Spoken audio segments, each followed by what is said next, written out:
Ano ang mangyayari kung walang bulkan sa Earth? Nakapunta ka na ba sa Bicol at natanaw ang sikat na Mayon Volcano?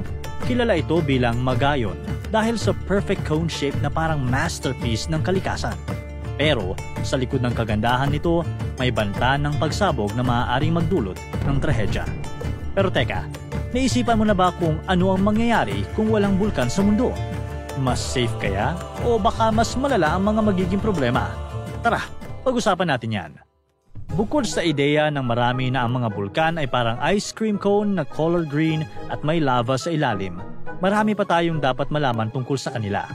Ang bulkan ay isang butas sa ibabaw ng mundo kung saan lumalabas ang lava, abo at gas mula sa ilalim ng lupa.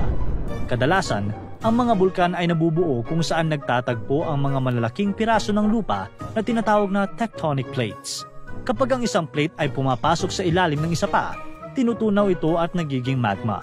Ang magma na ito ay naiipon sa isang chamber at kapag napakalakas na ng pressure, sumasabog ito palabas bilang lava. Sa paglipas ng panahon, ang lava ay lumalamig at tumitigas na siyang bumubuo ng bundok na korteng cone.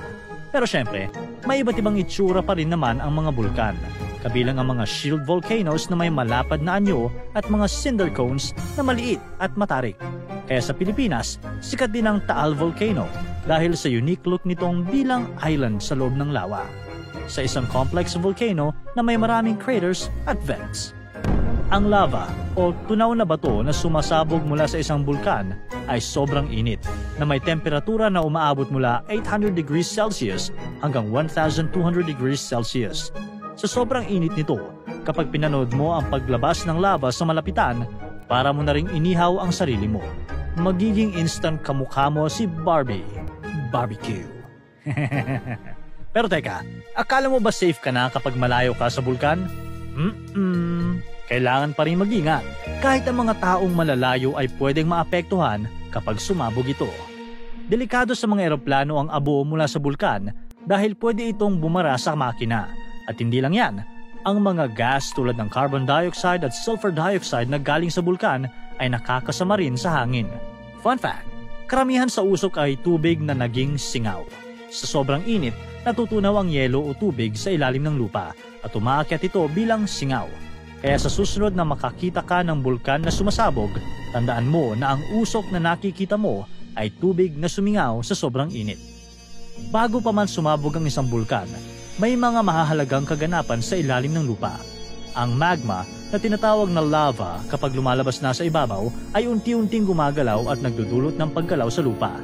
Ang mga galaw na ito ay nagiging sanhi ng mga lindol na mas lumalakas habang papalapit ang pagsabog. Habang patuloy na tumataas ang tensyon, nagsisimula namang sumingaw ang mga gas tulad ng carbon dioxide at sulfur dioxide sa mga bitak ng lupa. Parang isang ticking time bomb na handa nang sumabog anumang oras. Ang mga senyales na ito ay pwedeng magtagal ng ilang taon, pero kapag dumating na ang oras, boom! Ang magma ay aakyat sa ibabaw at sasabog. Magbubuga ng lava at abo na parang fireworks show sa kalangitan. Pinakadelikado ito para sa mga nakatira malapit sa bulkan. Bukod sa mga lindol at ashfall, nandyan pa ang nakakatakot na banta ng pyroclastic flow, isang sobrang bilis na agos ng mainit na gas at debris na kayang pumatay ng lahat ng madaanan nito sa ilang segundo lang. Great view.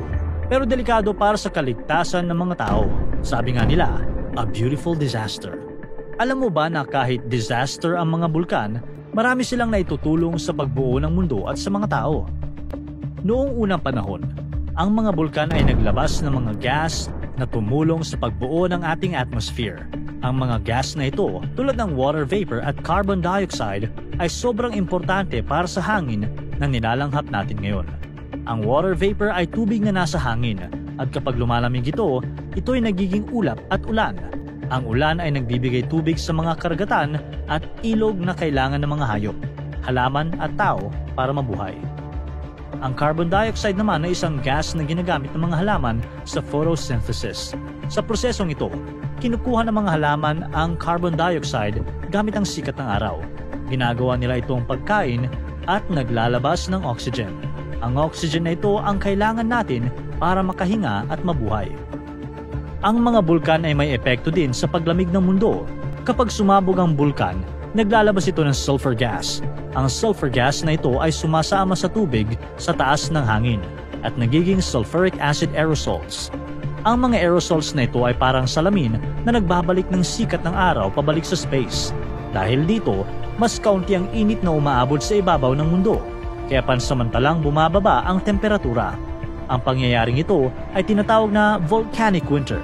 Kapag nangyari ito, maaaring magdulot ito ng malalaking pagbabago sa klima ng buong planeta, tulad ng mas malamig na panahon o mas mahahabang taglamig. Alam mo ba na ang mga bulkan ay may malaking papel din sa paggawa ng masasarap na pagkain? Well, hindi sila chef, so let me explain. Pagkatapos ng pagsabog, ang lupa sa paligid ng bulkan ay nagiging sobrang fertile o mabunga. Ang abo mula sa bulkan ay naglalaman ng mga nutrients na kailangan ng mga halaman para lumaki ng maayos. Kaya maraming lugar na malapit sa bulkan ang perfect para sa pagtatanim ng mga crops, tulad ng mga palayan at prutas. Halimbawa, sa Italy, ang lupa sa paligid ng Mount Vesuvius ay kilalang mabunga at nagpo-produce ng masarap na prutas at gulay tulad ng mga kamatis, talong, lemon at ubas. Diba? Nakakatakam naman. Dahil din sa bulkan, kaya may mga kontinente at mga isla ang mundo. Noong una, lahat ng kontinente ay pinagsama sa isang supercontinent na tinatawag na Pangaea. Nang tumagal, naghiwa-hiwalay ang Pangaea dahil sa paggalaw ng tectonic plates. Ang magma mula sa ilalim ng lupa ay lumalabas sa mga bulkan, nagiging lava at gumagawa ng bagong lupa. Dahil dito, nabuo ang mga kontinente at isla tulad ng Iceland at Hawaii. Punta naman tayo sa leisure at convenience ng mga tao. Bukod sa mga magagandang tanawin, may mga pwede pa tayong gawin dahil sa bulkan. Halimbawa, ang mga hot springs na madalas makita malapit sa bulkan ay nagbibigay ng mainit na natural na tubig na perfect para mag-relax. Minsan, paborito pa itong team building spot Hindi lang yan, dahil sa init mula sa ilalim ng lupa, nakakakuha tayo ng geothermal energy mula sa mga bulkan. Ang energy na ito ay ginagamit para gumawa ng kuryente sa mga lugar tulad ng New Zealand at Iceland. Kaya habang ang mga bulkan ay nagbibigay sa atin ng mga hot springs, sila rin ay tumutulong sa pag-provide ng clean energy sa mga lugar na umaasa sa geothermal power. Kung may hot spring, geothermal energy, praktikal din ang mga materyales na natatagpuan sa bulkan. Halimbawa, ang mga bato at abo na galing dito ay ginagamit sa paggawa ng highways at buildings. Ang mga ito ay matibay at kayang magtagal, kaya magandang gamitin ito para sa construction. Sa mga lugar din na malapit sa bulkan, matatagpuan ang mga mahahalagang mineral tulad ng ginto at tanso. Ang mataas na init at presyon mula sa mga bulkan ay tumutulong sa pagbuo ng mga mineral deposits sa ilalim ng lupa.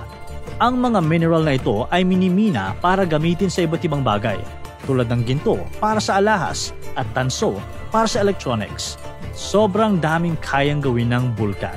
Kaya nga, bulkan. Pero kidding aside, kaya nyo bang ma-imagine ang mundo na walang bulkan? Ano nga ba talaga ang mangyayari kapag walang bulkan? Kung walang bulkan, ang mundong alam mo ngayon ay posibleng hindi nangyari. Kung walang bulkan, walang volcanic gases tulad ng water vapor at carbon dioxide na tumutulong sa pagbuo ng atmosphere. Ang atmosphere ay mahalaga dahil nagbibigay ito ng hangin na nalalanghap natin. Kung walang bulkan na naglalabas ng mga gas na ito, maaaring hindi nabuo ang kapaligiran na bumubuhay sa mga halaman, hayop at tao. Ang mga bulkan din ay gumagawa ng bagong lupa. Kung wala ang mga bulkan, ibang-iba ang itsura ng Earth.